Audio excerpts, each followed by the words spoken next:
Hello, my friend. The world of magic, filled with legends and ancient tales, is opening its gates once again. Tonight, in the Gryffindor dormitory by the crackling fireplace, I will share another story with my friends. Join us, for the magic is about to come alive. In the heart of a castle, hidden behind enchantments and highland mists, where owls swept through turrets and lanterns bobbed like fireflies, there came a little witch with eyes full of wonder. Her name was Elsie Greaves, and she was as new to magic as spring's first flower. She had arrived at Hogwarts School of Witchcraft and Wizardry with her trunk bumping behind her, and her wand, slightly crooked and made of ash, tucked into her pocket like a secret. A Muggle-born, she had never tasted pumpkin pasties before, or seen staircases that moved of their own accord. But more than anything, Elsie longed to belong, to be someone, to do something that mattered. She was sorted into Hufflepuff, and though her robes still felt stiff and her shoes pinched her toes, Elsie was happy. There were fireplaces that never burned out, common room chairs that sighed when you sat in them, and older students who lent her quills when hers went missing. But what Elsie loved most was the castle itself, the corridors that led to nowhere, the paintings that talked when they thought no one was listening, the secrets waiting beneath, centuries of stone and spellwork. It was on one such secret hunting wander, on a Saturday just after breakfast, that Elsie found the mirror. She had been following a cat. Not Mrs. Norris, but a black and white Tom with bright, wicked eyes that had taken a liking to her ever since she offered him half her sausage roll. The cat led her down a spiraling side stair, past a tapestry of trolls playing bagpipes, and into a passage she had never seen before. The air here was cooler, older, and smelled faintly of mildew and peppermint. No torches flickered on the walls, only moonlight filtered in from a single slanted window at the far end. The mirror stood tall and forgotten, propped against the stones like an old memory. It was rimmed with tarnished silver and etched with ivy patterns that twisted and twined, half swallowed by dust. A heavy green curtain hung beside it, rotted and faded. No frame of gold, no lions or serpents, just a quiet, eerie thing that reflected the corridor behind her, dim and still. But as Elsie stepped closer, the mirror changed. It shimmered, flickered. The reflection wavered like pond water. And then it spoke. "Hello." The voice was soft and lilting, like wind brushing through long grass. Elsie jumped back, her heart hammering. "Well, who's there?" she asked, clutching her wand, though it was hardly more than a stick in her hand. The mirror pulsed with silver light. A girl's face appeared, pale, with wide gray eyes and hair like braided snow. She was young, not much older than Elsie, and her expression was gentle, almost pleading. "My name is Moira," said the girl in the mirror. "Please don't be frightened." Elsie blinked, unsure if she should run or bow or try a spell. "Are you a ghost?" Moira tilted her head. "I suppose I am. Of a sort." The cat rubbed against Elsie's leg, purring. That small, warm pressure gave her courage. "What do you mean?" she asked. "I'm not like the others, Nearly Headless Nick or the Grey Lady," Moira said. "I was trapped a long time ago, caught inside this mirror by a curse." "A curse?" Moira nodded slowly. "I didn't mean to break the rules. I didn't mean to upset anyone. but someone used dark magic, and now I've been here for over 100 years. Elsie felt her throat tighten. There was something very sad in Moira's voice, something lonely. Can't the professors help? They've forgotten me. The mirror was hidden, sealed away. Only someone young, someone new, could find me again. Moira reached out with a translucent hand that shimmered just shy of the surface. You can help me, Elsie. The little witch stepped back. How do you know my name? Moira's lips curved into a faint smile. Magic remembers, even when people forget. For a moment, neither of them spoke. A draft moaned through the stones. The cat sat beside the mirror, tail flicking. Elsie frowned. I want to help, but I don't know how. You're clever, Moira said. You'll find a way. Ask the portraits. Look in the library. There's a book, Hexes of Binding and Beyond. It has the spell that trapped me. A thrill ran through Elsie's chest.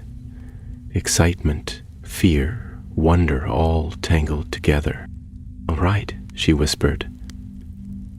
I'll look. As she turned to leave, Moira called softly after her. Be careful, Elsie Greaves. Not everyone wants the truth set free.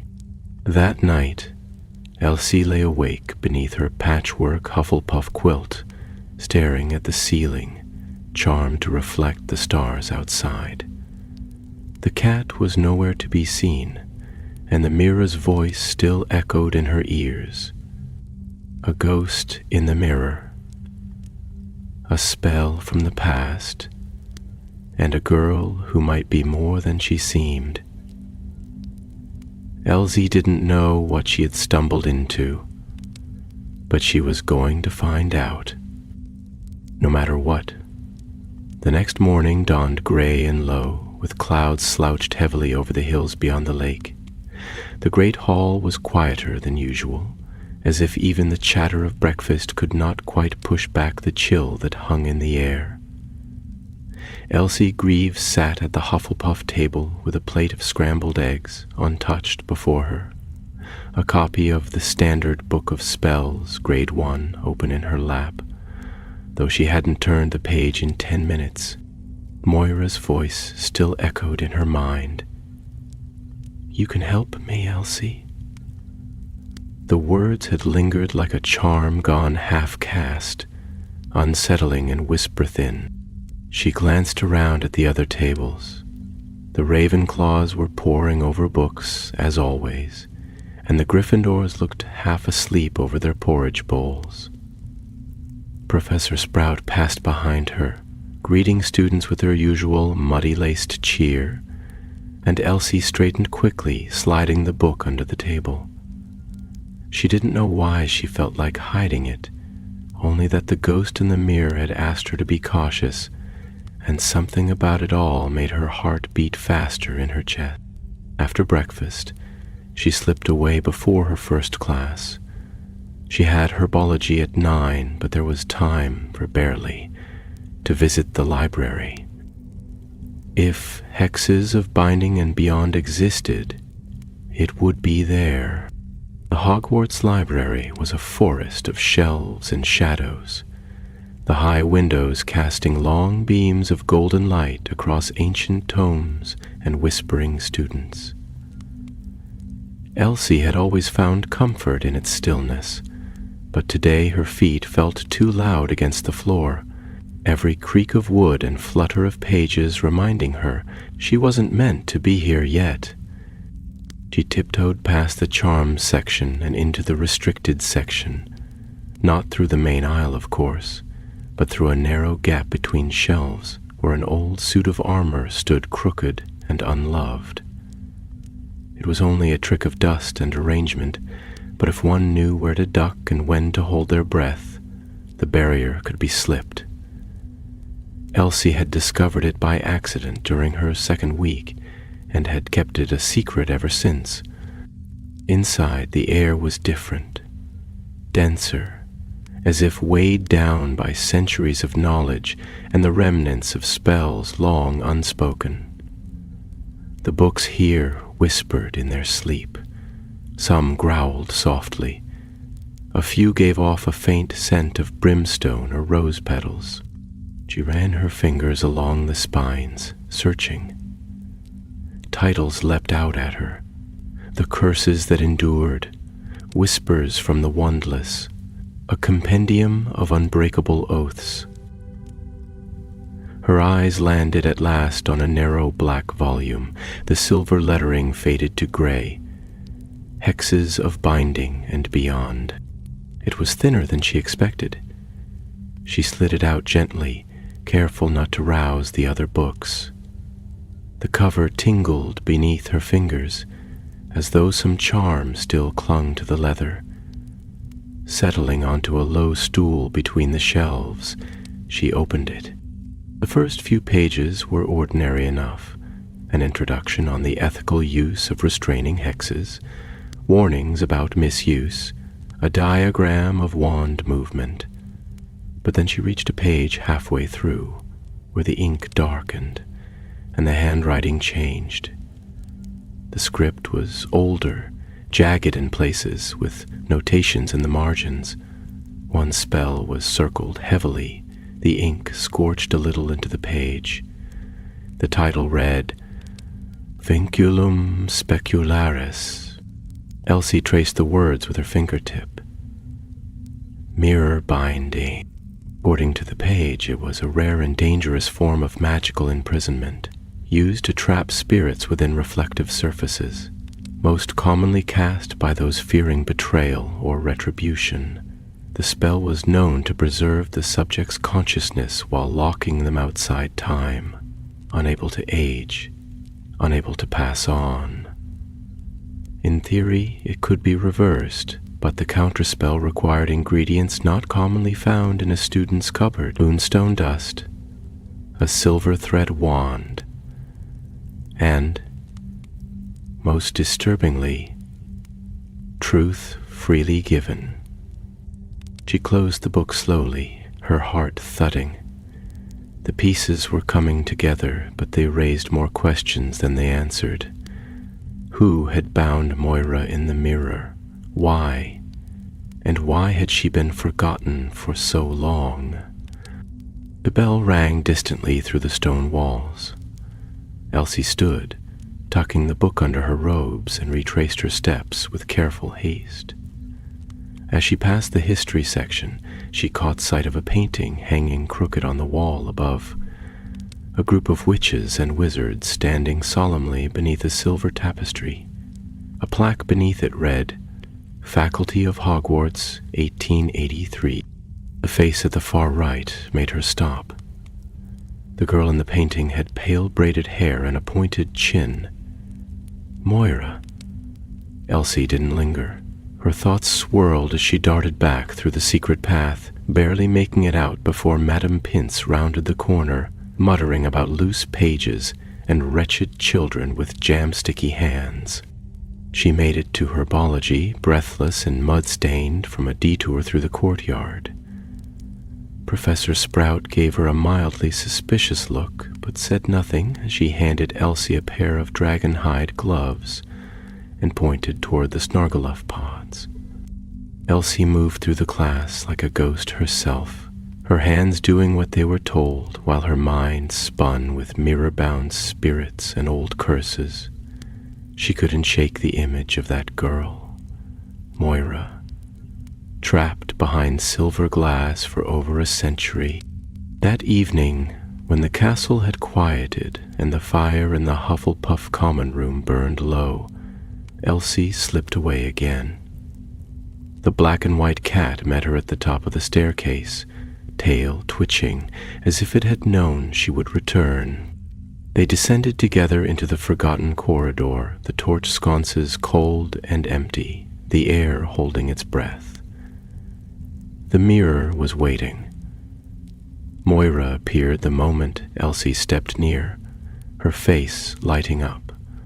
"You found something," the ghost whispered. Elsie nodded, pulling out the book. "Vinculum specularis," she said quietly. "You were trapped with a mirror-binding hex." Moira's smile faded. "I thought it might be that. But no one would tell me.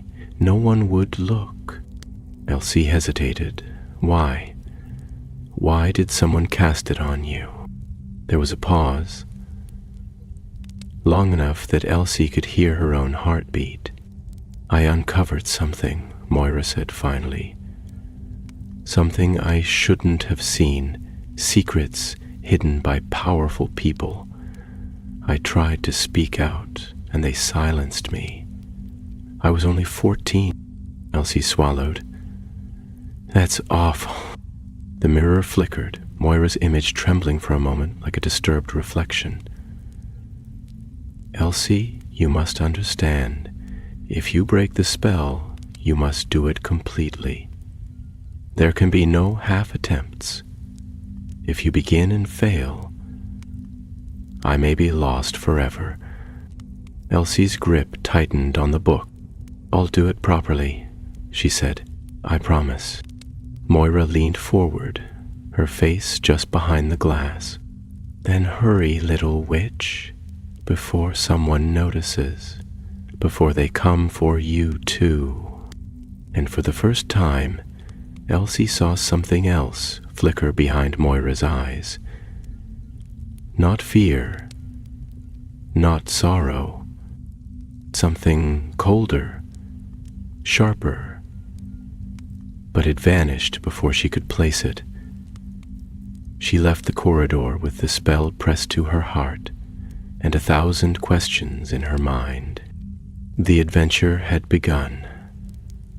Over the next few days, Elsie found herself drifting through her classes like a leaf caught in the current, her thoughts never far from the mirror and the girl inside it. Professor Flitwick's cheerful squeaks on the theory of levitation charms passed by like birdsong in a dream, and even the excitement of a Care of Magical Creatures lesson, where a pair of fourth years narrowly avoided being sprayed by a particularly ill-tempered Scroot, failed to stir her from her inward gaze. She kept the book hidden in her satchel, wrapped in a scarf and tucked behind her other textbooks. When she could, she reread the chapter on Vinculum Specularis, memorizing the wand movements and the ingredients needed for the reversal. Moonstone dust could perhaps be borrowed from the potion storeroom. A silver thread wand was harder. Hers was only ash and unicorn hair, nothing special. And as for truth freely given, well, that was still a mystery. The book gave no further details, and Elsie had no idea how such a thing might be measured or summoned. It was during her second trip to the restricted section that she nearly got caught. She had waited until just after supper, slipping away from the Hufflepuff common room while the older students argued over a game of exploding snap. The suit of armor let her pass with a wheeze and a creak, and soon she was back in the musty silence of the forbidden shelves. This time, she wasn't searching for spells. She was looking for history. If Moira had truly been a student at Hogwarts over 100 years ago, there had to be some record of her. School rosters, disciplinary records, perhaps even something in the Daily Prophet archives. She scanned the rows quickly, pulling down a slim green volume titled Hogwarts, a compendium of students, 1-800-1900. Its spine cracked with age as she opened it. There she was, Moira Deleth Fairborn, born 1870, sorted into Ravenclaw, noted for skill in charms and ancient runes, disappeared 1884, believed to have run away from school, no body ever found, case closed by the Board of Governors in 1885. Elsie's breath caught. So it had all been true. Moira had lived, had studied in the castle's same stone halls, read the same spells, walked the same corridors, and then she had vanished, or rather been silenced. The pages felt heavier now, the silence of the library deeper. She closed the book with trembling fingers and was about to replace it when a voice, sharp and sudden, made her jump. Miss Greaves, she whirled, the book nearly tumbling from her hands. There, standing in the shadowed entrance to the restricted section, was Madame Pince. Her spectacles glittered, and her mouth was pinched so tightly it looked like she had swallowed something sour. Elsie swallowed. I was just... You were just in a place you most certainly do not belong. The librarian's voice was not loud, but it had a cutting edge that made Elsie's ears burn. Out. Now. There was no use arguing. She followed Madame Pince from the restricted section, trying not to glance over her shoulder at the books that seemed to watch her go. To her surprise, Madame Pince did not deduct house points. She simply returned to her desk with a warning that if she caught Elsie again, she would speak directly to Headmistress McGonagall. Elsie murmured an apology and fled before the librarian could change her mind. That night, back in her dormitory, Elsie stared up at the ceiling and clutched her pillow to her chest. Her roommates were asleep, their breaths soft and even. But Elsie lay wide-eyed. She was getting close to the truth. She could feel it, but someone or something didn't want her to reach it. The next morning, a strange thing happened. When she awoke and pulled back the curtains of her 4-poster bed, she found a package lying on the floor at the foot. It was small and square, wrapped in old parchment and tied with a strand of silvery thread. No note, no name, only the scent of cold metal and wood smoke. Inside was a wand. Not just any wand, a slender length of willow, pale and smooth, with a spiral of silver filigree running down its handle. It shimmered faintly in the morning light. Elsie touched it, and a spark of warmth ran up her fingers to her shoulder, as though the wand had been waiting for her. Her breath caught. A silver thread wand. She looked around, but no one else had stirred. Whoever had sent it had done so in secret. Was it Moira? Had the ghost somehow found a way to help her? Or was someone else watching her progress, aiding her from the shadows? She tucked the wand into her pocket and resolved to keep it hidden.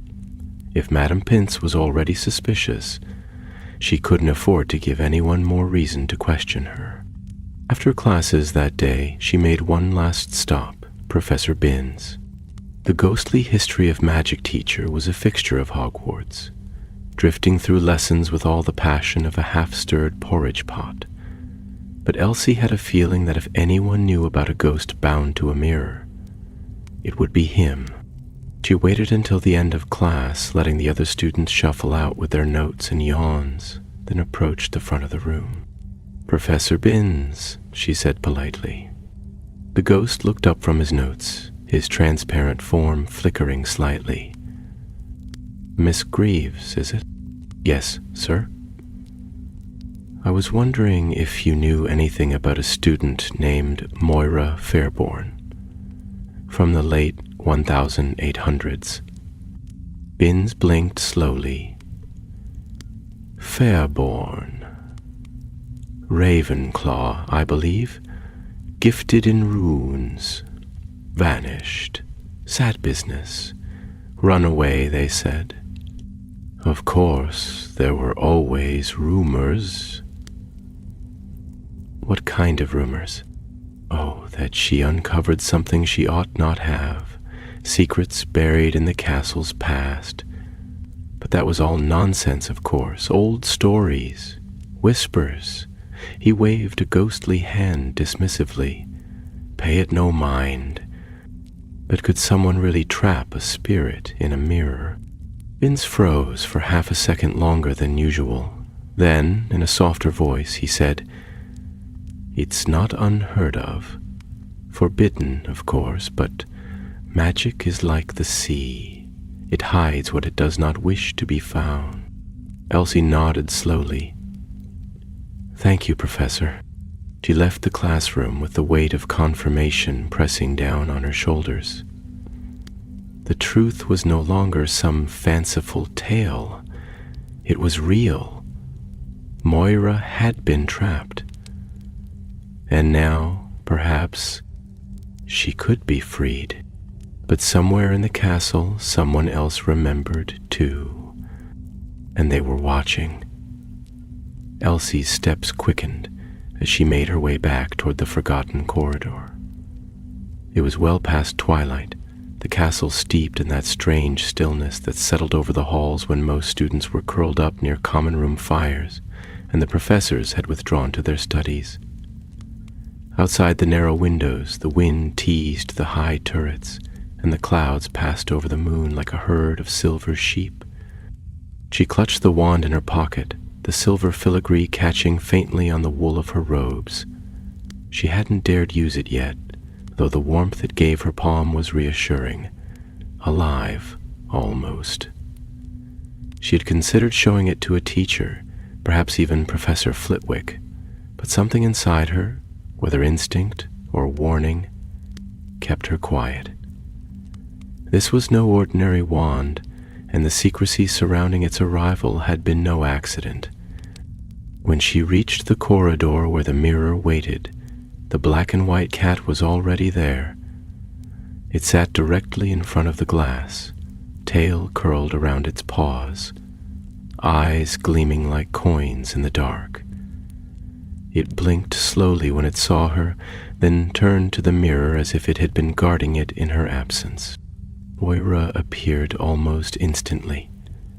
Her face, pale as bone china, pressed close to the surface of the glass, her eyes wide with hope and something sharper beneath. "You've returned," she whispered, her voice fogging faintly on the inside of the mirror. Elsie nodded and pulled out the spell book, flipping to the bookmarked page where Vinculum Specularis was written in heavy dark ink. "I found the spell and I have the wand," she said. "But there are things I still don't understand. The book said I need truth freely given. I don't know what that means." Moira's gaze dropped, and for a moment her face seemed older, weighed by something invisible. "It means a confession, a truth from the heart, spoken without coercion or spell, one that means something, but whose truth, yours or mine." "The caster's truth," said Moira, "yours." Elsie felt her stomach twist. "But what if I have nothing important to confess?" "You do," Moira replied gently. "We all do. The spell only responds to something that matters, something real." Elsie looked down at the wand, then back to the ghostly girl beyond the glass. "Then we'll try. Tomorrow night, I need to gather the moonstone dust." "Be careful," Moira said again, her tone lower now, more urgent. "There are eyes watching, whispers in the shadows. Not everyone wishes me to be free." Elsie's mouth went dry. "Who?" Moira didn't answer. Her image shimmered and faded until the mirror showed only the corridor behind Elsie, quiet and cold. The next morning, Elsie slipped away during breakfast and made for the potions classroom. Professor Slughorn wasn't due until midday, and if she moved quickly, she could enter the storeroom without being noticed. She had memorized the layout from her first week. Moonstone was kept in a long wooden box on the second shelf, to the right of the door. The corridor outside the dungeons was damp and echoing. Water dripped somewhere behind the walls, and the flagstones felt colder here, as if the sunlight never reached this deep into the castle's bones. She crept past the classroom door and tugged gently on the latch to the storeroom. To her relief, it opened with only a faint creak. Inside, the shelves loomed tall, packed with jars and bottles of every imaginable shape, some containing floating roots or murky fluids, others glowing faintly with their own strange light. The air smelled of dried thyme and something vaguely metallic. She found the moonstone box where she expected, tucked behind a jar of salamander scales. The lid was stiff, but it opened to reveal a line of glittering powder, pale as snow. She took only a pinch, wrapping it in parchment and slipping it into her bag. As she turned to leave, her eyes flicked to a shelf just above the door. A small, empty vial sat there, but written on its label in spidery ink were 3 words that made her breath catch: binding mirror residue. She stared at it, heart pounding. Why would such a thing be kept here? Was it from Moira's mirror, or another? She had always thought Moira's story was a singular tragedy, but this hinted at something wider, more deliberate. Could there have been others? Before she could dwell further, a voice rang out, sharp and commanding. "Step away from that shelf, Miss Greaves." She froze. Slowly, she turned.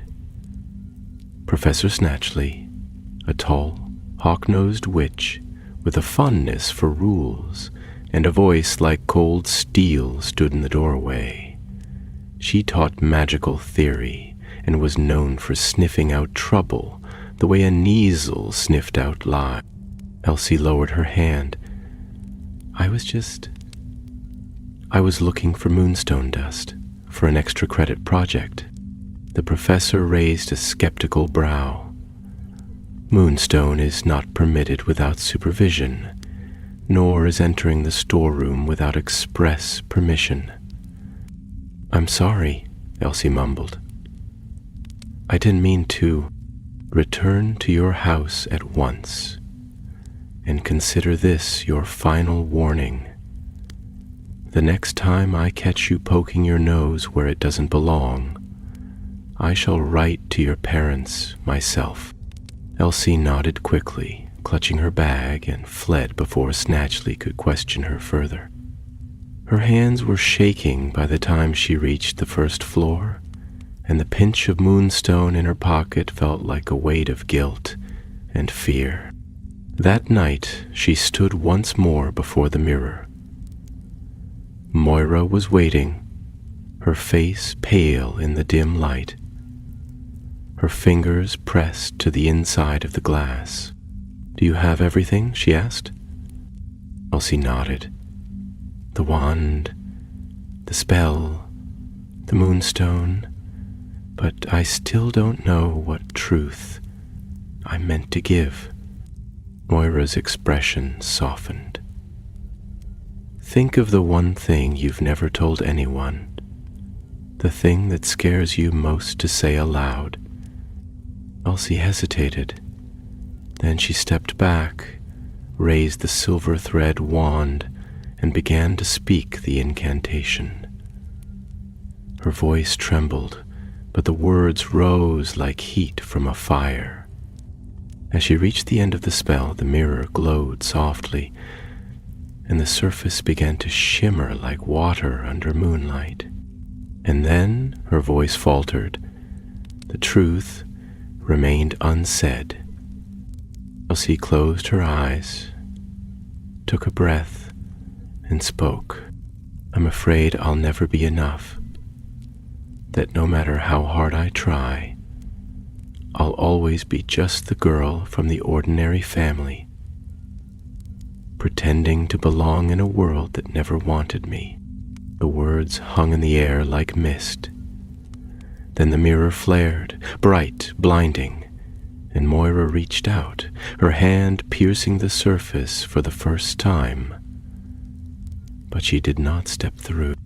She smiled, sharp and strange, and whispered, "Thank you, Elsie," and vanished. The mirror went dark. Elsie staggered back, the wand falling from her fingers. The corridor was silent once more, the mirror now showing nothing but her own reflection. Wide-eyed, pale, alone, Moira was gone, but whether she had been freed or had escaped, Elsie did not yet know. The next morning the castle seemed colder, not in the way of weather, though the November winds howled over the battlements and rain tapped at the windows like impatient fingertips, but in the way of atmosphere, as if something ancient had stirred beneath the floorstones and was now awake, watching. Elsie noticed it first in the corridors, where once the portraits nodded cheerfully or gossiped about first years, they now whispered among themselves in low, furtive tones and glanced away whenever she passed. Even the staircases, which usually moved with a sort of mischievous whim, turned slow and cautious, groaning beneath her feet. Moira was gone, that much was certain. The mirror had returned to silence. No flicker of pale hands or mournful eyes, just a slab of silver glass framed in ivy and dust, reflecting the hallway and nothing more. And yet, Elsie could not feel relief. Something had shifted in the moment the spell had ended, something deep and unsettling, like the turning of a great hidden gear. She kept her head down that day, moving from class to class with the numb efficiency of someone who had run a race in the dark and wasn't sure whether they had crossed the finish line or stumbled off a cliff. Her mind replayed Moira's final smile over and over, a smile that had seemed not grateful, but triumphant. That evening, after a quiet supper, during which she barely touched her shepherd's pie, Elsie lingered at the Hufflepuff table while the others trickled out. Her friend Nora gave her a puzzled look, then left her in peace, sensing perhaps that something had gone wrong, but not knowing how to ask. When Elsie finally rose and left the great hall, she had no destination in mind. Her legs carried her through the halls out of habit rather than purpose, past the suits of armor, past the trick wall near the tapestry of Barnabas the Barmy. She was just passing the third-floor corridor, one usually blocked off by a statue of a centaur, when she noticed it. The statue had moved.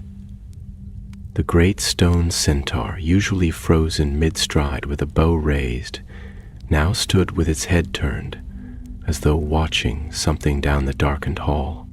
Elsie hesitated, then stepped past it.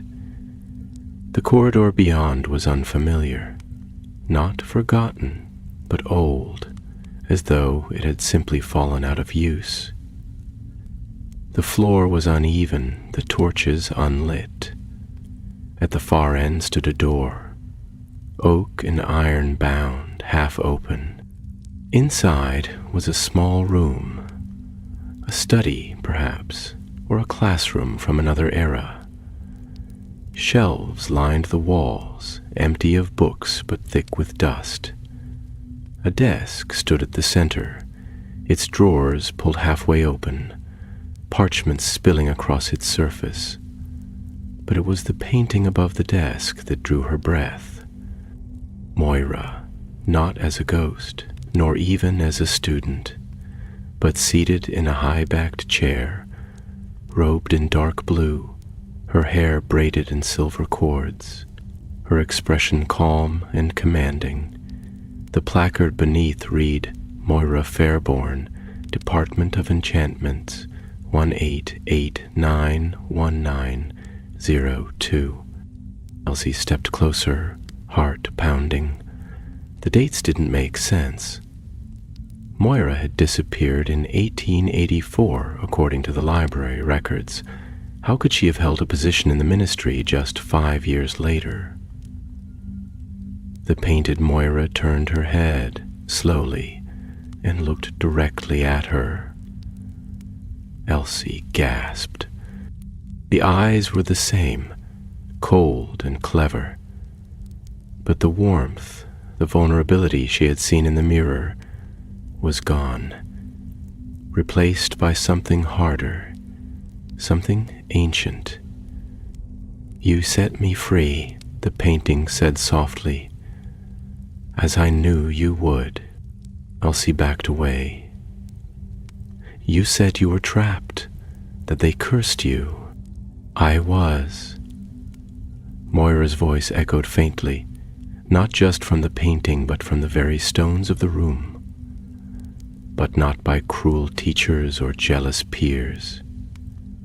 I was bound because I knew what lay buried beneath this castle, because I refused to let them bury it with me. What lies beneath?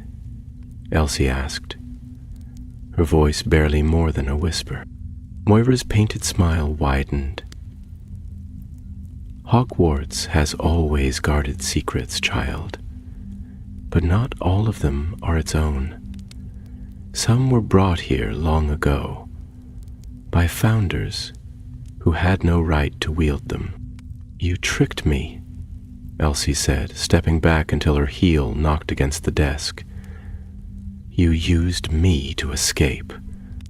I guided you, Moira corrected, serene as snowfall. I did not lie. Everything I told you was true. But truth can have many faces. Elsie turned to flee, but the door slammed shut behind her with a shudder that rattled the shelves. The torches in the corners sprang to life, their flames flickering green. You have a choice, Moira said. Walk away, forget this, and return to your warm bed and soft books.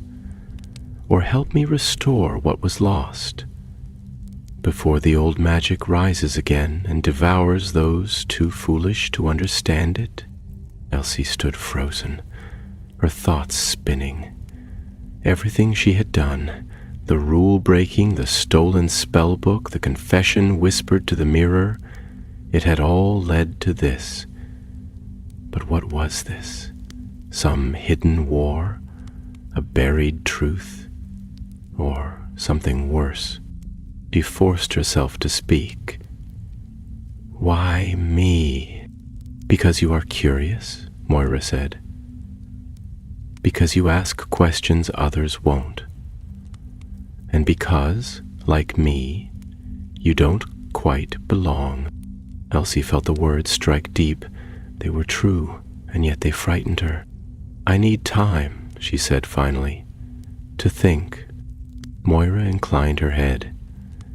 You have until the full moon. After that, doors will close. The torches died, and the door behind her creaked open once more. Elsie fled into the corridor, the cold air rushing against her face as she ran. She didn't stop until she reached the entrance to the Hufflepuff common room, panting and pale, the password clumsy on her lips. That night, she dreamt of mirrors that bled silver, of staircases twisting like serpents, and of Moira standing at the edge of the forbidden forest, calling her name beneath a blood-red moon. The days that followed passed in a blur of half-heard lectures and scribbled notes that made little sense when Elsie read them back. Her quill trembled in her hand during charms, and her cauldron nearly exploded in potions when she added stewed mandrake before the mistletoe berries. Professor Slughorn tutted gently and advised more sleep, But Elsie could not rest. Moira's voice haunted her like an enchantment that would not break, whispering truths that refused to be buried beneath ordinary life. Outside, the castle grounds grew ever more cloaked in frost. The lake had begun to harden at its edges, and the whomping willow creaked with icy limbs. Inside, the fires burned warm and bright, but none of it could thaw the chill that had settled into Elsie's chest. Every corridor seemed to bend strangely now, every painting's glance lingered a moment too long, and even the house elves in the kitchens whispered behind their hands when she passed through, on her way to fetch tea late at night. She had not returned to the mirror. She had not dared. Instead, she read. She poured herself into every book she could find about Hogwarts' earliest years, its founders, its secrets, its forbidden magics. She searched through dusty volumes with warped covers and brittle pages, and in one particularly ancient tome, she found a mention that turned her blood cold. Fairborn, Moira Deleth, apprentice to Cassandra Velright, former High Enchantress of the Department of Ancestral Magics, accused of practicing mirrorcraft beyond sanctioned scope, vanished from records following inquiry into the hollow binding. There was no explanation of what the hollow binding was, only a footnote and a faded warning that the practice had been outlawed in 1883 by special decree from the Wizengamot. The book made no mention of what the binding actually did, only that it had been unstable, unnatural, and irreversible once broken. The words thudded in her chest like the beat of a drum. Moira had not simply been a student. She had been studying ancient magics, possibly even trying to wield them. Elsie wanted to believe Moira had good intentions. She wanted to believe the girl in the mirror had been kind and afraid and only wanted justice. But the smile from the portrait and the green firelight in that secret room made her doubt. There had been something else in Moira's eyes. Not gratitude, not peace, purpose. The full moon was approaching. The night sky grew clearer each evening, stars sharpening like pinpricks in a great velvet curtain. Elsie felt the weight of Moira's warning in every footstep, every page turned. Doors would close, the ghost had said, but what kind of doors? And where would they lead? One evening, as she sat alone by the Hufflepuff hearth, Nora plopped down beside her, arms full of parchment and quills. "You've been awfully quiet," she said, blowing hair from her face. "Not that you were ever loud, but still. Is something wrong?" Elsie hesitated. For weeks, she had carried everything alone, and it had carved something hollow in her. She looked at her friend, who had once stood up for her when a Slytherin called her a mudblood, who had shared every chocolate frog since their first train ride, and felt a surge of guilt. "I found a mirror," she said at last, softly, "and someone was trapped inside it." Nora blinked, then sat very still. "Like a ghost?" "Yes. Her name was Moira. I helped her escape. I thought she had been cursed unfairly, but now I think she might have wanted me to free her for something else. Something dangerous." Nora didn't scoff or laugh, as Elsie had feared. She only leaned in closer. "What kind of dangerous?" "I don't know yet, but she spoke about magic buried deep, older than Hogwarts, and she said the founders had hidden things. I found her name in a painting. She didn't vanish. she worked for the ministry. She lied to me, Nora. Then we figure out what she's planning, said Nora firmly, her voice fierce and low. You're not going through this alone. They stayed up late into the night, poring over everything Elsie had gathered. Notes, maps of the castle, even the wrinkled parchment with moonstone dust clinging to its corner. Nora pointed out something Elsie had missed. A small symbol scrawled in the margin of Vinculum Specularis. A triangle formed of 3 mirrors. Beneath it, a single word. Hologate. Neither of them had ever seen it before, and the library yielded nothing under that name, but it sounded like a place, or a threshold, perhaps even a spell. Whatever it was, Moira wanted it opened. And the mirror had only been the first law. The following day they sought out nearly headless Nick. The Gryffindor ghost was fluttering about near the tapestry of Lachlan the Lanky, humming to himself as he drifted back and forth. Sir Nicholas, Elsie said, stepping forward with Nora behind her, may we ask you something about mirror-bound spirits? The ghost straightened his ruff with ghostly fingers and nodded. Of course, Miss Greaves, though I must warn you. Ghosts trapped in objects are not quite the same as those of us who wander freely. Mirror spirits tend to be remnants. Remnants? Nora asked. Fragments, echoes, Nick explained. Not always full souls, sometimes the result of failed enchantments or powerful regrets, but rarely trustworthy, I'm afraid. Especially those bound to ancient glass. That sort of mirror holds things tighter than time itself. Elsie exchanged a glance with Nora. If such a spirit escaped, she asked slowly, could it become whole again? Nick hesitated. It's been attempted, but reconstitution of a bound soul requires vast power and purpose. Most fade. Some change. You've not been meddling in cursed mirrors, have you? Just curious, Nora said quickly and tugged Elsie away before more questions could be asked. That evening, as the sun bled out behind the mountains, Elsie found herself standing before the mirror once more. It was empty now, lifeless, the silver dull as pewter. The cat was gone. The air was colder than she remembered. She touched the glass. For a moment, nothing happened. Then a voice whispered behind her ear. Not Moira's, but deeper, older. Offer your awakens. She spun around, but no one was there. The torch in the wall guttered, and somewhere far beneath the castle, something shifted in the dark.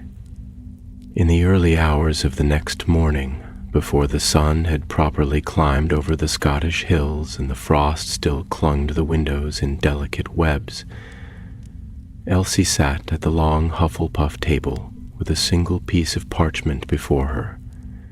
The great hall was nearly empty, save for a sleepy pair of Ravenclaws whispering over a stack of arithmancy charts, and a few owls fluttering in and out of the rafters. Her quill tapped against the parchment, leaving dots of ink where words refused to come. It was meant to be an essay on magical plant hybrids, but her thoughts were tangled elsewhere. Around a word that had never been mentioned in any of her classes, not once in her textbook. Hologate. No professor had spoken it aloud. No painting had acknowledged it. The library's vast shelves had yielded not even a whisper of it, as if the castle itself had chosen to forget. And yet, the mirror knew. Moira had known. The voice behind her in the corridor had spoken it with certainty, as if it had been waiting for her to hear. Nora arrived soon after, clutching 2 mugs of hot cocoa and a copy of Hogwarts: A History, which she dropped beside the parchment with a hopeful thud. He checked every index, she muttered, blowing on her drink. No Holligate, no mirror hexes, no Moira Fairborn. The castle's history's been scrubbed cleaner than Filch's mop bucket. Elsie frowned. But it can't all be erased. Someone must remember. Someone older than the ghosts. You thinking of the castle itself? No, said Elsie, sitting up straighter. Older even than that. The idea had been floating in her mind like a half-formed spell. She hadn't voiced it until now because it sounded mad. But in a school where portraits talked and staircases danced, perhaps madness was only another word for possibility. And the forest, she whispered. Nora stared. The forbidden forest. Are you serious? It's ancient, said Elsie, a growing certainty in her voice. Older than the castle. It's seen everything. If there's a secret no one wants us to find, maybe the forest still remembers. You mean to go in there? Nora asked, incredulous. Elsie, even 7th years aren't allowed, and there are things in the forest that... I know, she interrupted, but I don't think we have a choice. That night, under a sky thick with stars and an icy wind that carried the scent of pine and hidden things, the 2 girls slipped from the castle. They waited until the common room had emptied, crept through the kitchens where the house elves were dozing in hammocks of tea towels, and climbed through a narrow window behind the greenhouse. From there, it was a straight path to the edge of the forest, though it had never felt longer. The trees loomed tall and skeletal, their branches clattering softly in the breeze like old bones. The moon, now nearly full, hung above like a watching eye. At the forest's edge, Elsie hesitated. Still want to turn back? She asked. Nora shook her head and drew her wand. I've already come this far. Let's find your ghost. The forest swallowed them. At first the path was clear, worn smooth by centuries of daring feet and patrolling centaurs. The moonlight pierced the branches in narrow shafts, painting the underbrush in silver. They walked in silence, alert to every sound, the snap of twigs, the flutter of unseen wings, the far-off grunt of something large and possibly asleep. After what felt like an hour, the path narrowed, then vanished altogether. Trees leaned close, moss thickened, and the air grew damp and heavy. A cluster of toadstools glowed faintly to their left, and Elsie marked them carefully. They had passed no such thing before. The deeper they went, the stranger the forest became. Shapes twisted in the underbrush. Whispers echoed through the branches. Nora stepped closer to her. We should mark our way back, she murmured. Elsie nodded, drawing her wand and scratching a small cross into the bark of a nearby tree. As she did, a low rustle came from behind them. They spun, nothing moved, and then a voice, not spoken but felt, pressed against the mind like a chill breath. Who seeks the hollow gate? Elsie's heart stilled. She turned slowly. Between 2 trees, where no gap had been before, stood an archway, not made of stone or wood, but of woven branches and moonlight, glimmering with dew. It shimmered faintly, as if breathing. The forest had answered. We do, Elsie said, her voice unsteady. I need to know what Moira Fairborn found, what she wanted to release. The arch pulsed with light.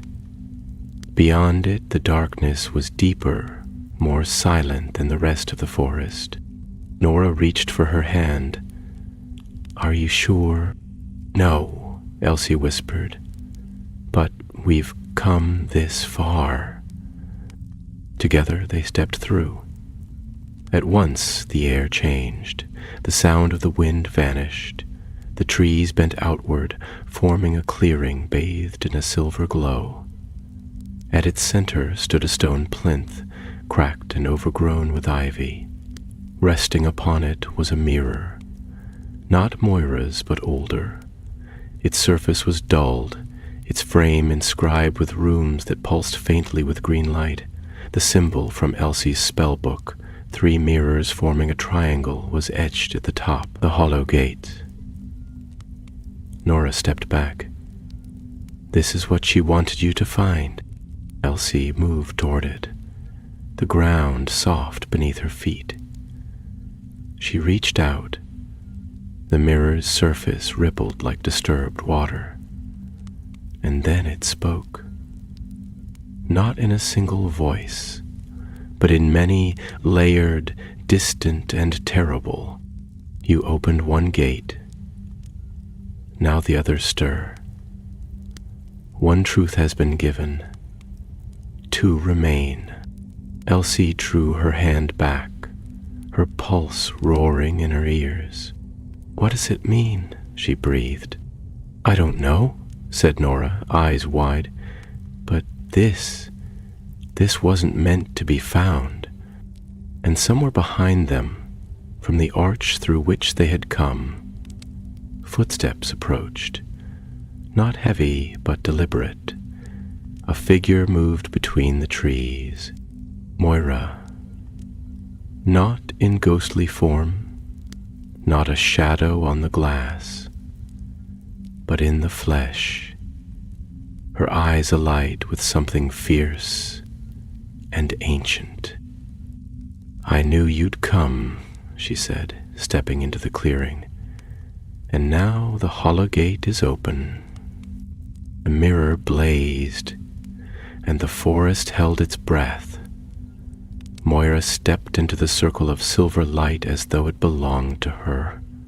Her robes, no longer the schoolgirl garb Elsie remembered from the mirror, were deep indigo and trimmed in runes that shimmered faintly with movement, as if they had been inked with stars. Her hair, bound in a single long braid, looked like pale flame in the moonlight, but it was her eyes that drew Elsie's breath. The same sharp gray, but no longer pleading, no longer sad.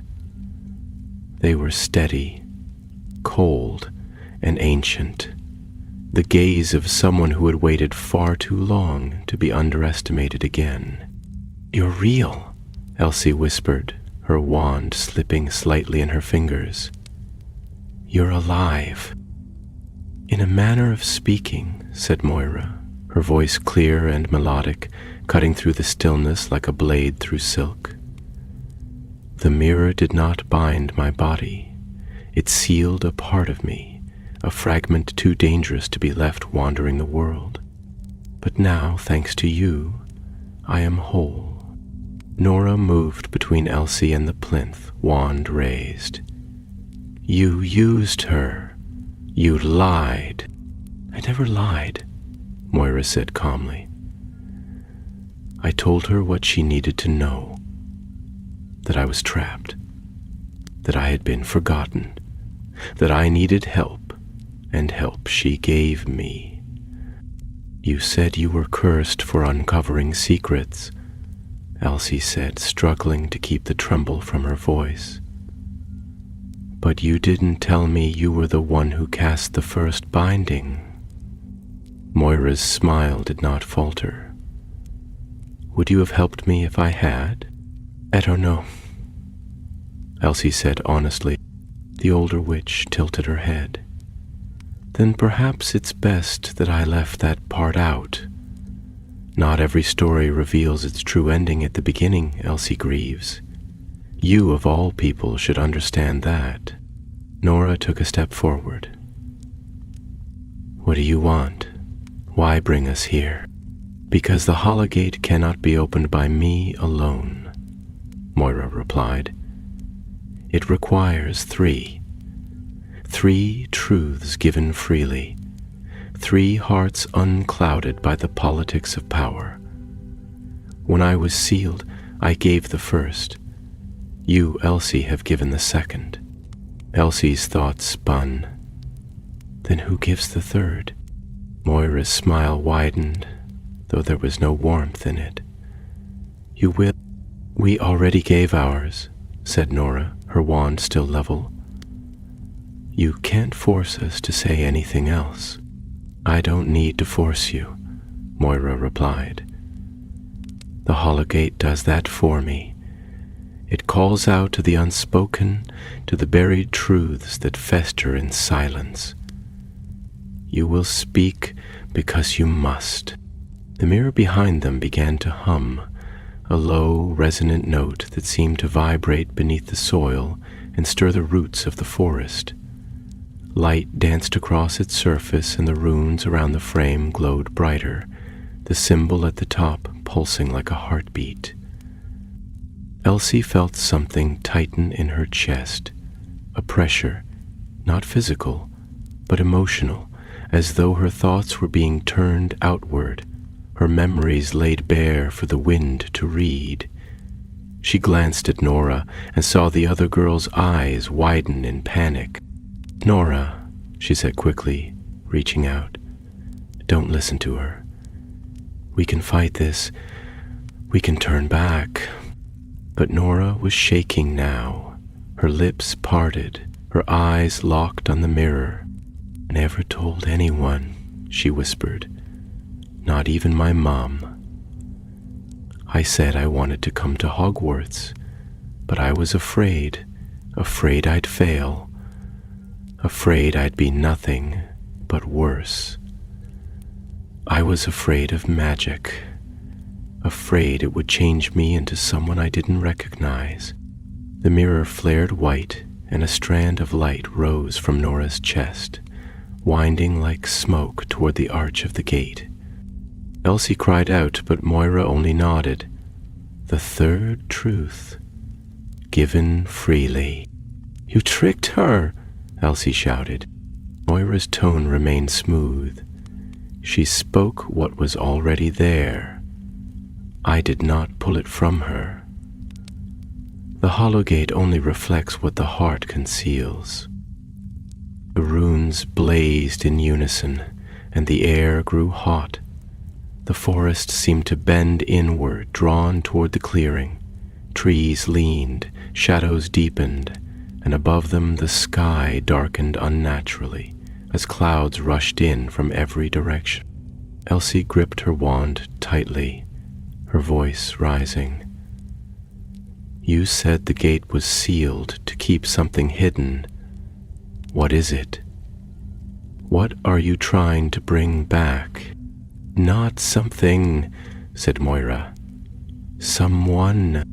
The mirror split down the middle with a hiss of steam, parting like a curtain. Behind it, a space opened, a void of shifting darkness. Stars spiraling inward, as if the sky itself had been folded into a keyhole. From that rift came a whisper, low, hungry, not language but sensation, emptiness, rage, and longing fused into sound. Moira stepped toward it, arms raised. He was cast out by the Founders, sealed beyond reach, but he was never destroyed. The first mirror held him. I held him. Now he shall return. Elsie's heart dropped. You're not just trying to reveal the past, you're trying to revive it. I am returning what was taken, Moira said, her voice thunderous now. Magic in its truest form. magic unshackled by fear and foolish rules. Elsie raised her wand. "Then I'll stop you." "You cannot," Moira said. "You are the one who opened the way." But Elsie was not listening. She turned to Nora. "The runes. If we disrupt them, can we shut it?" Nora nodded, still pale but steady. "If we cross the lines, break the sigils? Maybe." Together they rushed forward, dodging the lashing tendrils of wind that whipped out from the mirror's heart. Elsie slashed at one rune with her wand, carving a deep mark through it. The light there flickered. Nora kicked over a stone inscribed with another symbol.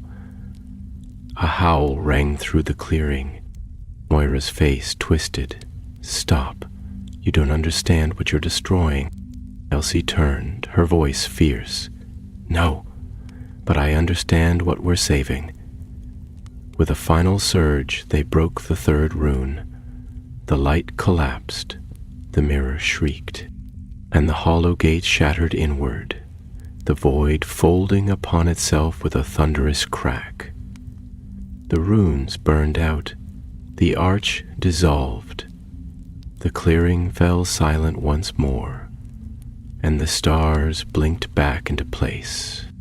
Where Moira had stood, there was only a faint scorch upon the grass. Elsie fell to her knees, breathing hard, her hands shaking. Nora sank beside her, silent and wide-eyed. The forest began to calm, the wind eased, but something lingered still, something not quite sealed, not quite gone.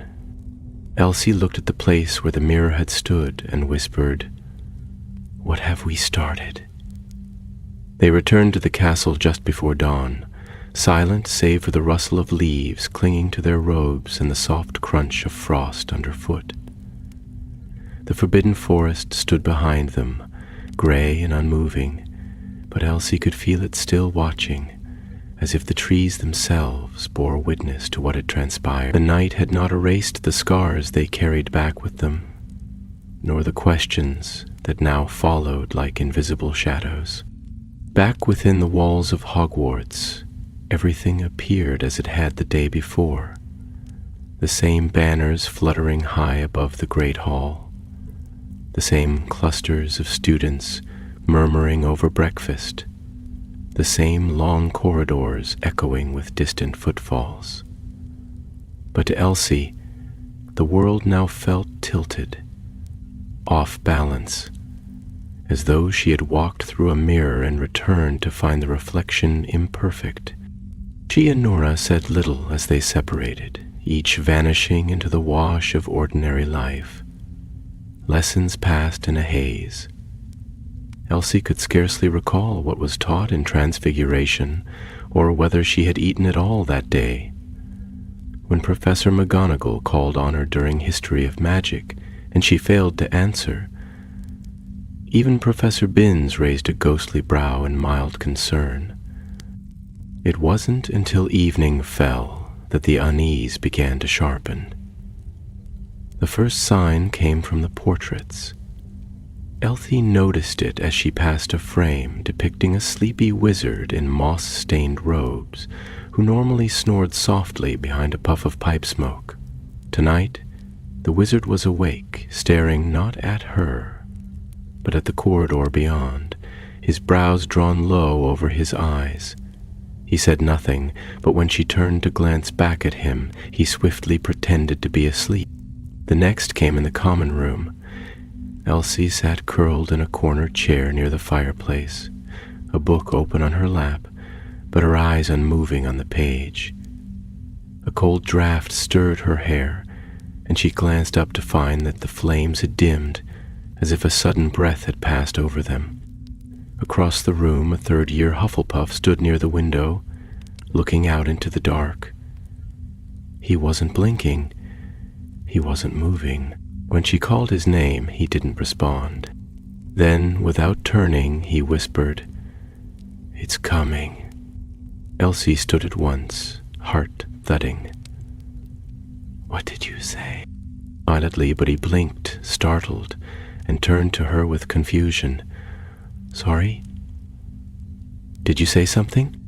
She said nothing more, but her fingers curled tightly around the edge of her sleeve as she returned to her dormitory. That night, sleep did not come. The dreams had returned.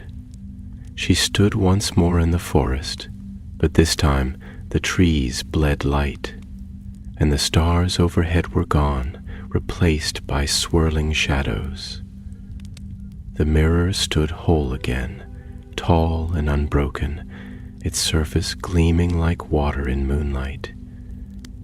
And within it, something watched her. A face she could not see, a presence vast and ancient. "You gave the second truth," it said in a voice like wind against stone. "The third was never meant to be spoken." Elsie awoke with a gasp, her sheets twisted, her chest tight with fear. She stumbled from bed and made her way down to the common room, where she found Nora waiting, pale and grim. "You saw it too," Nora said. It was not a question. Elsie nodded. "Something's not right. We closed the hollow gate. We broke the runes. But it wasn't enough." Nora leaned forward, her hands trembling slightly in her lap. Moira was the key, but she wasn't the gatekeeper. There's something else, something still waiting. "There were 3 gates," Elsie murmured, recalling the words spoken in the forest. "One opened, the others stir." They both fell silent. The fire cracked in the hearth, the only sound in the quiet room. When morning came, they went to Professor McGonagall. It was a risk, perhaps a foolish one, but they could no longer carry the weight alone. They waited outside her office until the bell rang and the halls emptied, then entered when her voice called them in. The headmistress sat behind her desk, spectacles perched on the bridge of her nose, parchment neatly stacked before her. She looked at them both, and though her expression was as stern as ever, her eyes betrayed a flicker of concern. "Miss Greaves? Miss Bellamy? To what do I owe the pleasure?" They told her everything, from the first discovery of the mirror to the night in the forest.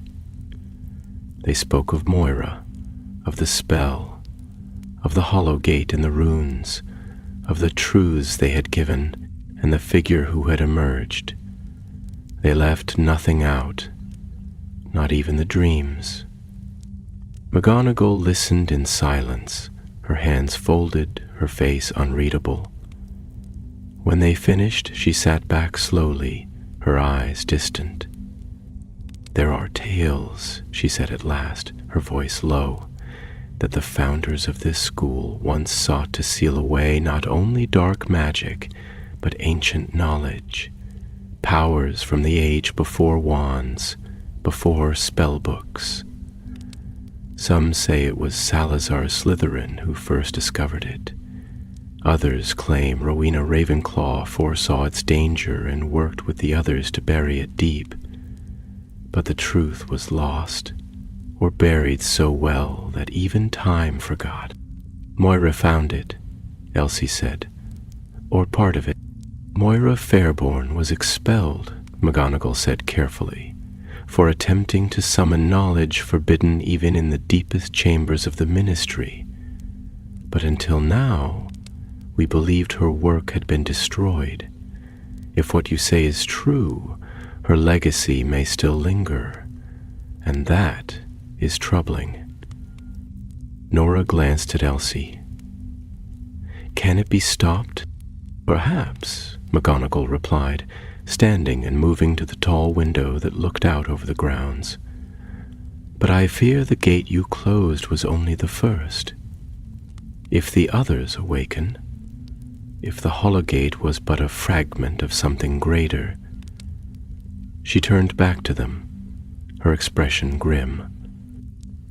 "Then we are standing at the edge of a tide not yet turned." She stepped closer, her eyes sharp now with purpose. "Miss Greaves, Miss Bellamy, you've crossed a threshold most never glimpse.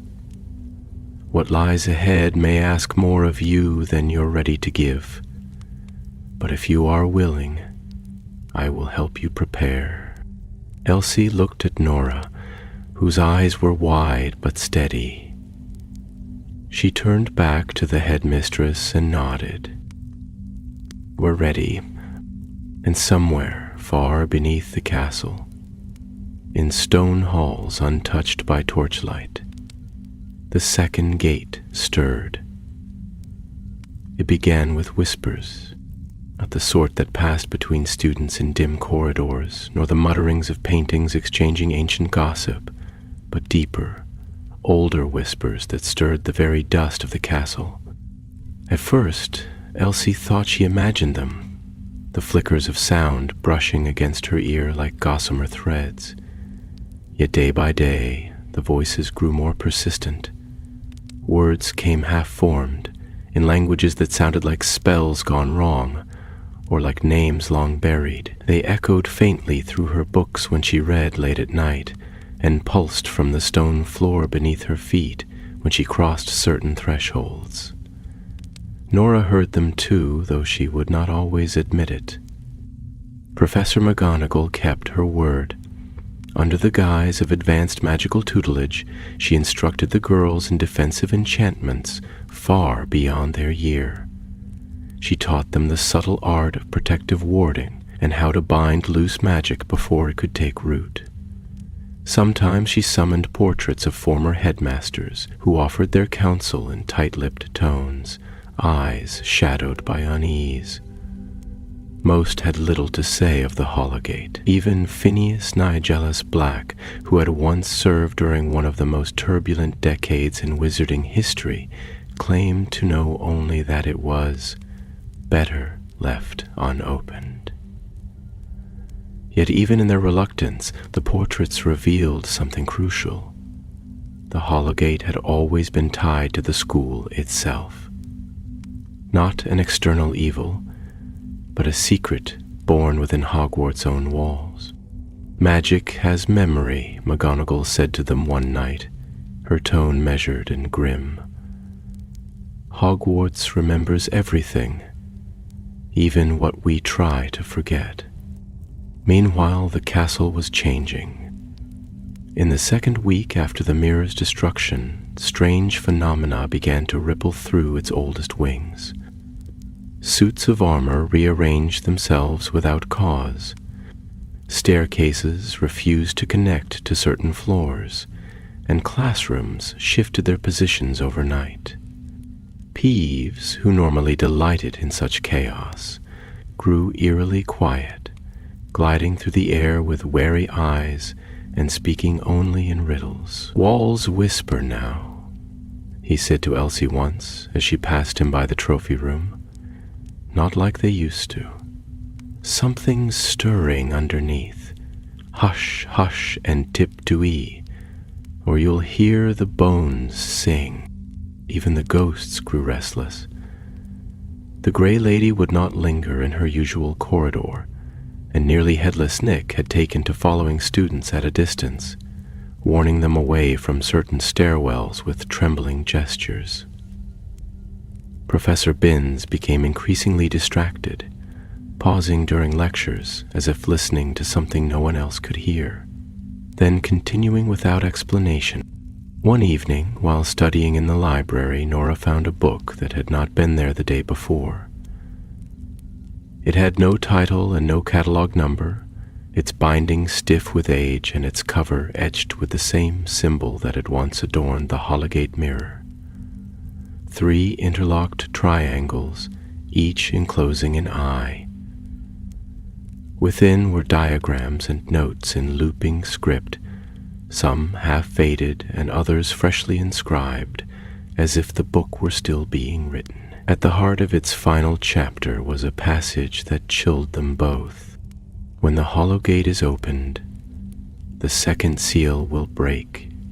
That which was bound beneath the vault of air shall awaken. It will come not with fire nor with fang, but with silence, for it speaks through the forgotten. Seek the place where voices are hushed and breath cannot echo. There the second gate waits. The vault of air. It meant nothing at first, but Professor McGonagall recognized the name. She led them down past the kitchens, past the Hufflepuff common room, past the cellars, and down a stairwell even older than the foundations above. At its base was a door they had never seen before, iron-bound, cold to the touch, with no keyhole or handle. This was sealed long before my time, McGonagall said. Even the Founder's diaries speak of it only in riddles. But I believe this is where your path leads next. Elsie stepped forward, the symbol from the book burning behind her eyes. How do we open it? The truth, McGonagall said softly. As with the first gate, but this time, I fear, it will not be yours alone.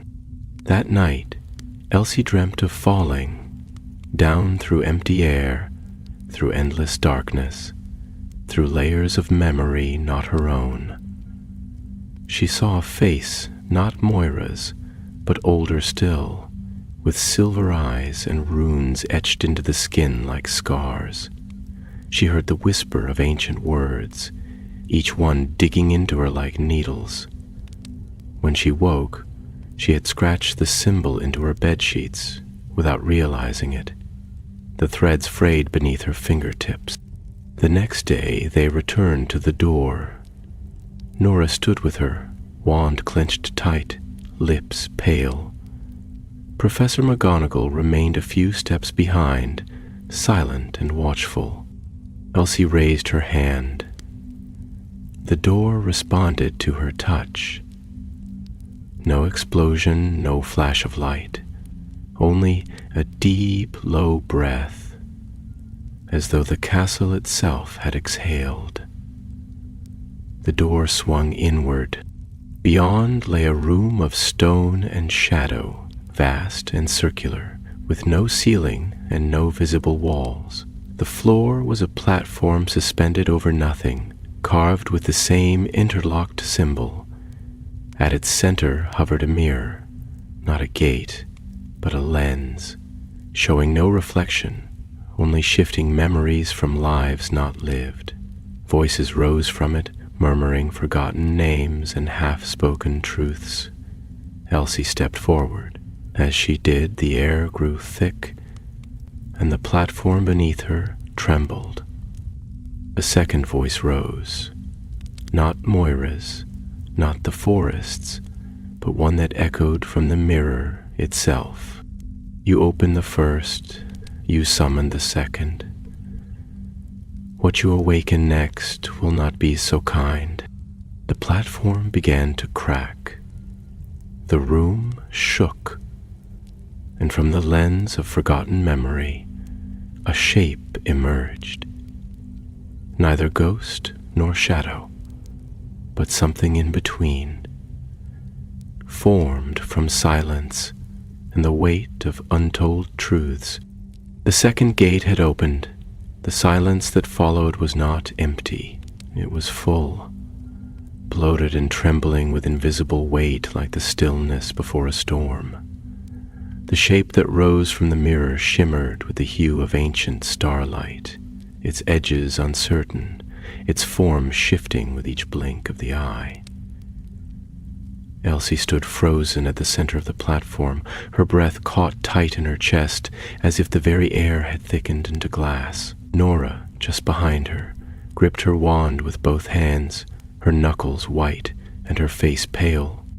The creature, if it could be called that, was not like Moira, nor like any ghost they had seen before.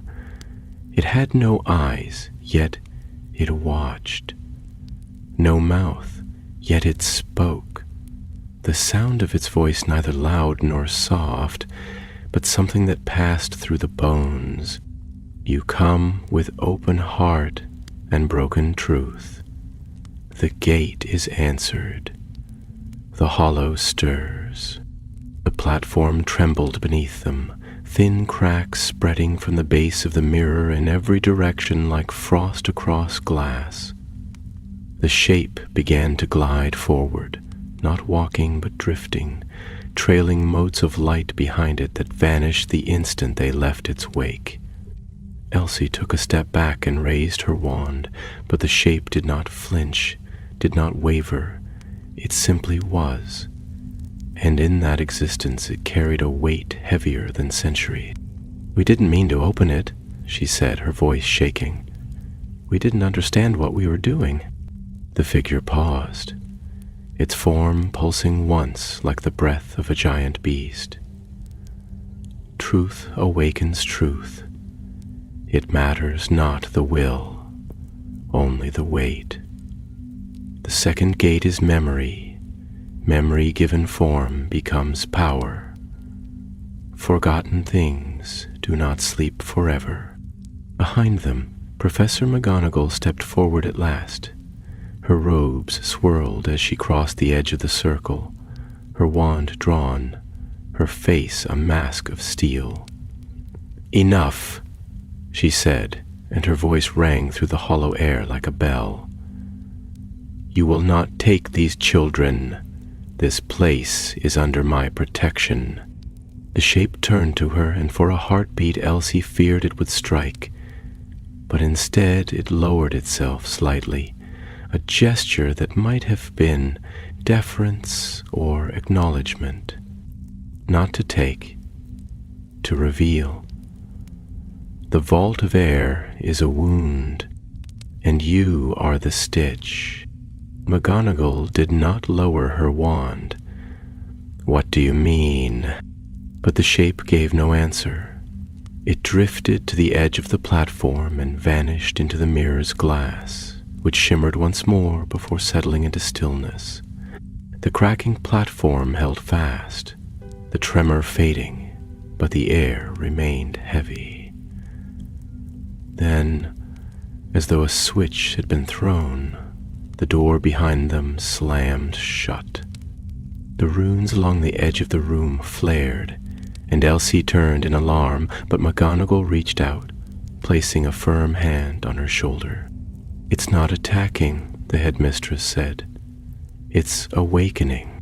They stood in silence, the three of them staring at the mirror. Then a new voice, soft and very human, spoke from the mirror's edge. "It begins with forgetting." The words were not spectral. They belonged to Moira.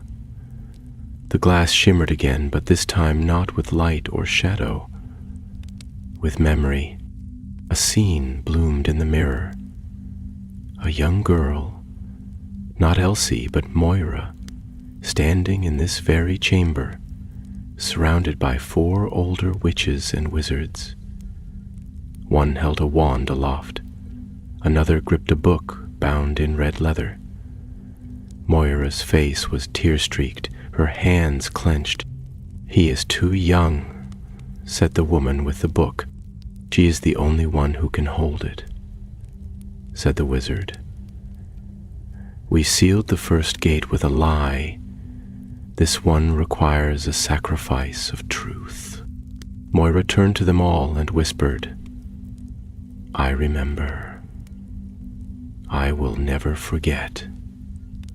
The scene faded, and Elsie stepped forward.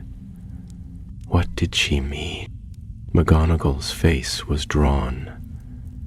She gave herself willingly to the hollow, became its prison. That is the truth she gave. A memory so painful it rooted her to the mirror itself. She was the second seal, as the founders intended. But she was freed, Nora said. She's out now. Yes, McGonagall murmured, and with her freedom, the memory is loose. Another pulse trembled through the room, and now the runes along the wall dimmed to a dull red. The seal is failing, McGonagall said, and the third gate will be next. Elsie turned to her. Where is it? The headmistress met her gaze. I don't know, but I know who will. The next day, the three of them traveled by Floo powder to the Department of Mysteries. There, deep within the Ministry, past the spinning time room and the silent hall of prophecy, they met an unspeakable named Thalius Crane, who had eyes like thunderclouds and robes that whispered when he moved. He did not flinch when told of the Hollow Gate. He simply nodded. It was bound in 3, he said. Mind, memory, will. You have opened memory. The last will be the vault of will. Where is it? Elsie asked. Thalius looked at her for a long moment, then replied, Not where. Who? The last gate does not lie in a place, but in a person. Someone who carries the hollow not as a curse, but as a legacy. Someone chosen, whether they knew it or not. Elsie felt the chill return, crawling down her spine. Nora stepped forward. You mean Elsie? Thalius nodded. She carries the mark. She gave the second truth. She shattered the mirror. She is the third key. McGonagall drew a breath. Can it be stopped? Dalius's face was unreadable. Not stopped, but shaped. What comes next depends on her. The gate will open. The only question is, what will she let through? And so they returned to Hogwarts, the road before them growing shorter by the hour. Elsie sat alone beneath the great oak by the lake that evening, watching the stars shimmer on the surface of the water, her thoughts spinning like the surface of the mirror, now buried deep below. She was the third gate, and she had no idea what waited behind her. The castle had grown too quiet, not with the hush of sleep or the peace of snowfall, but with the kind of silence that breathes through hollow corridors before something old stirs in its depths. Even the paintings had gone still. The fat lady refused to sing. The Slytherin dungeon portraits had turned their backs to the room, and the suits of armor, once content to groan and clank from time to time, now stood with visors lowered and lances gripped, as if bracing for a siege. Somewhere beneath it all, something had begun to pulse. A low, rhythmic thrum like a second heartbeat beneath the floor. Elsie Greaves felt it even in her bones. She had not slept since their return from the Department of Mysteries. The revelation still clung to her like fog. She was the third gate. Not a place, not a door, but a person. Her. It made no sense, and yet it explained everything. Why the mirror had responded to her. Why the Hollow Gate had only opened with her presence. Why the second seal had cracked the moment she had spoken her deepest fear. It wasn't just Moira who had carried a burden of ancient magic. Elsie had been born into it, unknowingly woven into a tapestry that had been hidden for centuries. She wandered the castle like a shadow that week, Nora always close behind. Professor McGonagall watched her carefully, though she no longer offered guidance. Whatever came next, it would come through Elsie, and no spell or protection charm could deflect what was already inside her. The headmistress spent long hours in the headmaster's study now, consulting ancient records and long-dead advisors in their portrait frames, but even they seemed reluctant to speak of the vault of will. When it happened quietly. It was the eve of the winter solstice, and the sky had turned a glassy shade of indigo. Snow drifted gently through the towers, and the halls were dimly lit by flickering torches that crackled more faintly than usual. Elsie was in the library, sitting in a corner once reserved for dusty books on magical law, when the pages of her open journal turned on their own. Not from the wind, but from within, a symbol appeared on the parchment. 3 triangles within a circle, the mark of the hollow gate, and beneath it, a line of ink formed slowly, as though being written by an invisible hand. Come to the place where you were first seen. She stood without thinking. Nora met her at the stairs. Neither of them spoke. They both knew where the message led, down through the dungeons, past the tapestry of the twin griffins, down the narrow passageway lit only by memories and instinct. They returned at last to the place where Elsie had found the mirror, the dusty, forgotten corridor behind the old green curtain. But the mirror was gone now. In its place stood only the bare wall, or so it seemed. When she touched the stone, it gave way. The wall dissolved into mist, and before them opened a staircase that spiraled downward, deep and steep, into the dark. They descended. The air grew warmer, then colder, then warm again. The scent of old magic hung heavy here, charcoal, silver, and ashwood. The light from their wands barely pushed back the dark, yet they kept walking until the stairs ended in a chamber of white stone. It was circular, carved into the rock as though by wind, and at its center rose a single pedestal. Upon it rested a mirror, not cracked, not ancient, but smooth and new, and in it, Elsie saw not her reflection, but her choices. She saw herself at age 8, hiding under her covers with a book of fairy tales because her parents had forgotten to tuck her in. She saw the moment her Hogwarts letter arrived and the wonder in her eyes as she whispered the word magic for the first time. She saw herself finding the mirror, touching it, hearing Moira's voice, and she saw herself standing here now, trembling. The mirror shifted. From it, Moira stepped, not ghostly, but alive, wearing the indigo robes, her braids silvered, and her eyes sorrowful. "You must choose," she said. "Choose what?" Elsie asked. "The hollow gate was never meant to imprison only darkness," Moira said softly. "It was a container for power, for potential, a forge of the will. The first founder tried to destroy what they could not control. The others tried to bury it. But magic cannot be buried forever. It finds a way." "I don't want that power," Elsie said. "I only wanted to help." "But you carry it," Moira replied. "You are the third gate. Will born from choice.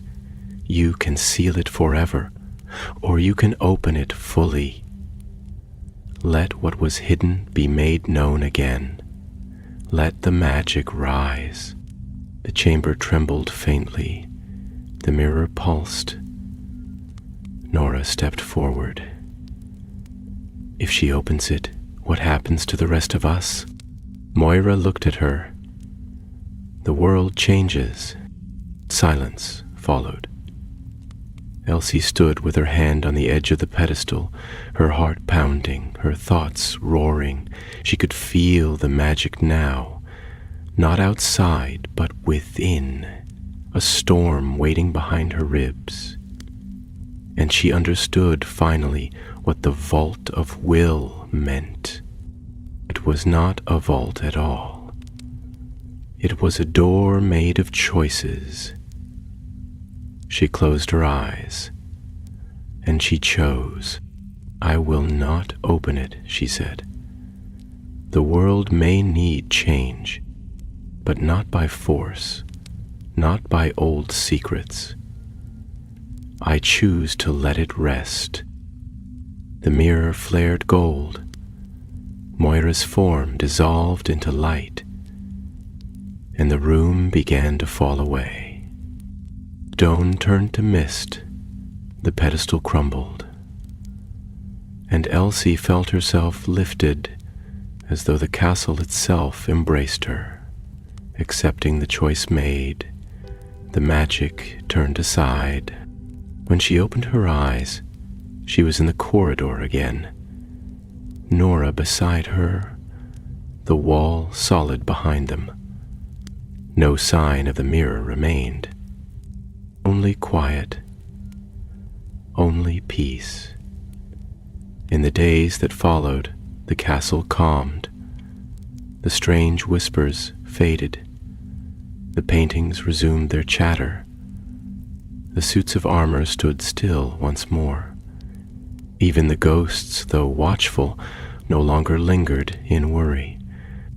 Professor McGonagall called her to the office and said only, "You did what most cannot.